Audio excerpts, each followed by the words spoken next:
If I asked you if this mod considered good, what determines its value? Is it the substats? Is it their color? In today's video, we will talk about the ins and outs of the best quality of life system in Once Human, updated for 2025. This guide is intended for both beginners and super hardcore min-maxers. We will go over how the system works and how you can maximize your rewards and get the most out of it to make your mods go from this to this. Now let's play a game of like and dislikes. If you feel like you learned something new, hit the like button. If you already knew everything this guide has to offer, drop a dislike. That being said, now let's get right into it. First, we need to understand that this system is meant to be more of a late game interest after you have utilized some controllers and have farmed at least hard or pro mode silos or bosses for two reasons. Number one, you need mods to make mods. You have got to have farmed a bit before you can essentially refine and try and fish for the best mods you can acquire. Additionally, early on, you don't need gold mods with good substats. You can pretty much use whatever you picked up along the way, maybe upgrade them once or twice, and then you will get to that stage. So to access this, simply by opening your backpack, go over to mods, then mod conversion, and in this beautiful menu, you will see two sections, one for weapons and one for armor mods. This system allows you to essentially craft any mod of any type, as long as you have gathered 3 of the same mods this season. For the sake of this video, we will try to craft 2 versions of the same mod, one for players who are just getting into the game and this is their first scenario, and the other one is for seasoned veterans who are trying to squeeze in as much DPS as they can from their builds. So let's get the basics out of the way. This system is intended for gold mods only. Each mod is divided into a main effect, what it actually does / the name of the mod, and a suffix, which is a keyword that determines the first substat. For example, violent for crit damage, precision for weak spot, and talent for status damage, in addition to 3 other substats. The keyword determines the other stat pool. For example, violent mods can roll weapon damage, but talent mods cannot. Instead, they roll elemental type damage. Each substat can vary in rarity, ranging from gray, green, blue, purple, and finally gold in an ascending order.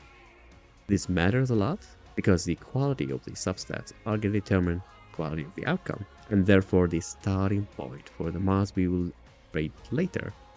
Each upgrade is going to further enhance the color 1 tier above to a maximum of 5 upgrades. So to make this simple, let's give each color a numerical value, as you can see on the screen, gray being 1 and gold being 5. So if we take a look at this mod and we add up the crit damage, damage against great weapons, and weapon damage, it has a numerical value of 10. For reference, the best in slot mod have 15 being 3 gold substats. You cannot use mods that have been upgraded. However, you can use mods generated by the system to feed into and essentially reroll them to try and get better ones as long as you don't upgrade them. And finally, what makes a good mod is if it has 3 good synergistic substats like weak spot damage, damage against great ones, and weapon damage, and at least one of them has to start in as a purple. For new players, at least 2 good substats of these 3. Alternatively, you can go 2 good substats with like an additional magazine capacity, for example.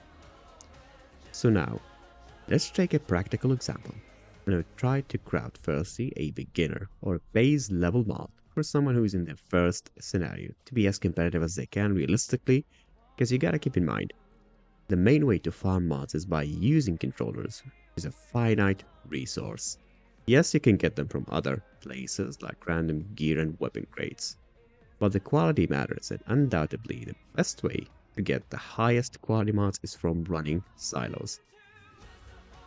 So right now I will make shoes mod called Covered Advance, which gives weapon, status, and melee damage bonus of 20%, as long as you don't get hit for 4 seconds.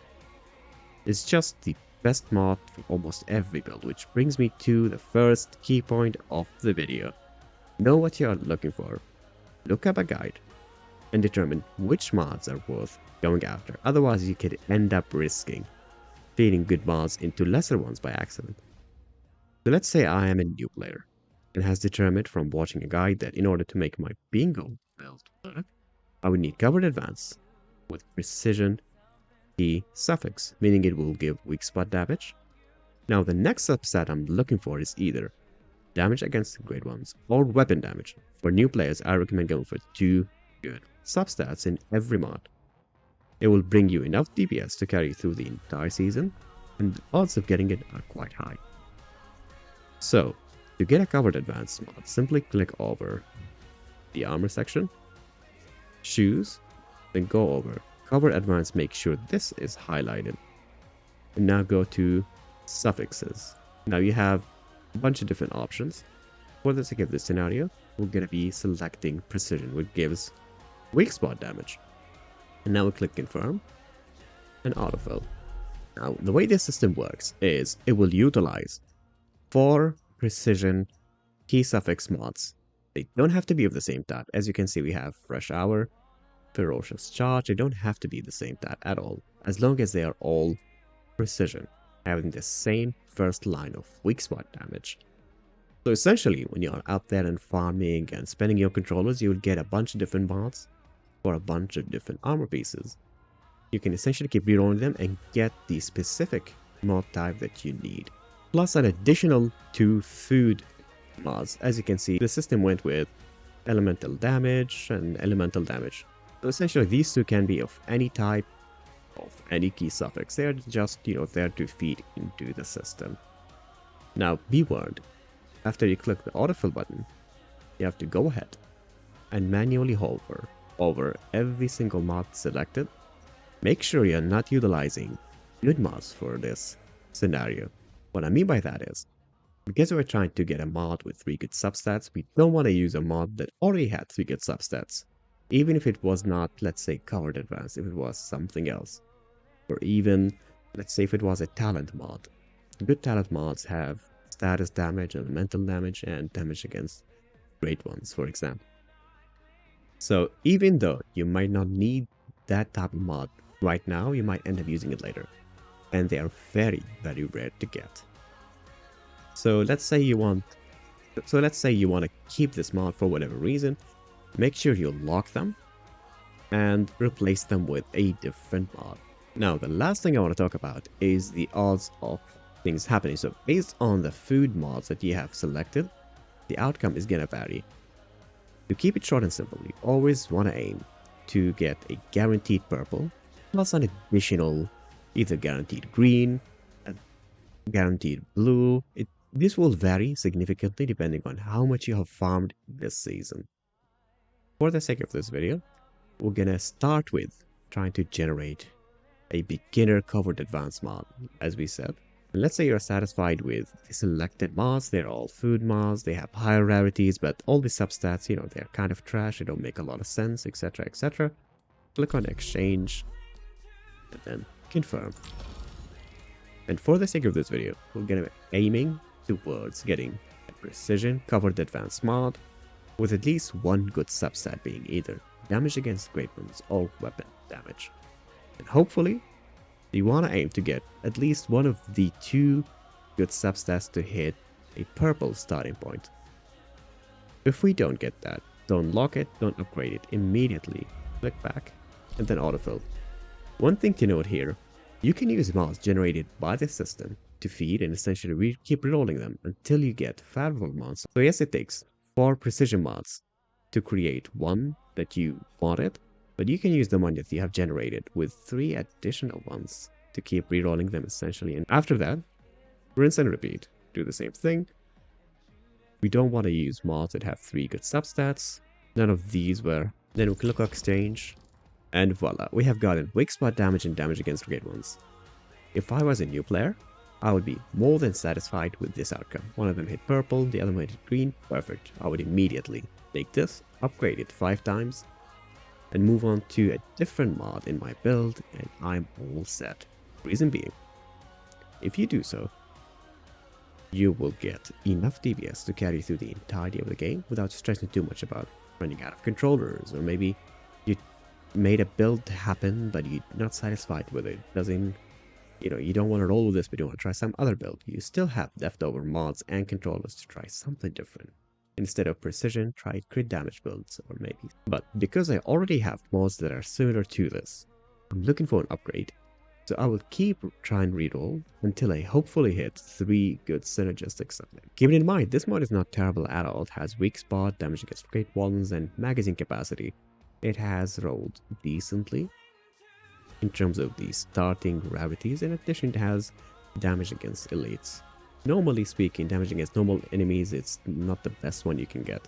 Elites can get very tough at certain scenarios, but for the sake of this video, I really want to get something better than this. I'm not satisfied with the outcome. So we're gonna keep rerolling.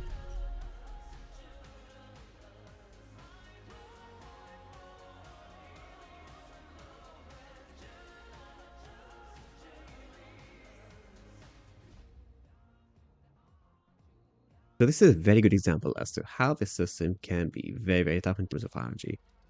The odds of getting weak spot damage, damage against great ones, and weapon damage are quite real as it is, but you also have to have a good starting point.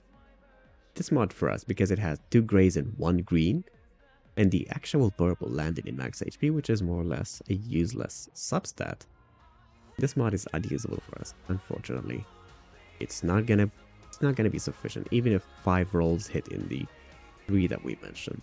Unfortunately, it is not usable, so we're gonna keep using them and try our best. Alright, so as you can see, I've exhausted every attempt that we had to try and craft a precision substat mod to no avail. And as you can see, even though we did not get lucky in this video, but these are the realistic odds. These are the keep your expectations low, basically. The odds of getting a decent mod with good substat and it rolled decently in favor are exceptionally low. But at least it gives you something to work towards, keep on farming, keep on grinding. And that's gonna be it for today's video. I hope you have learned something new, and as always, have a wonderful day.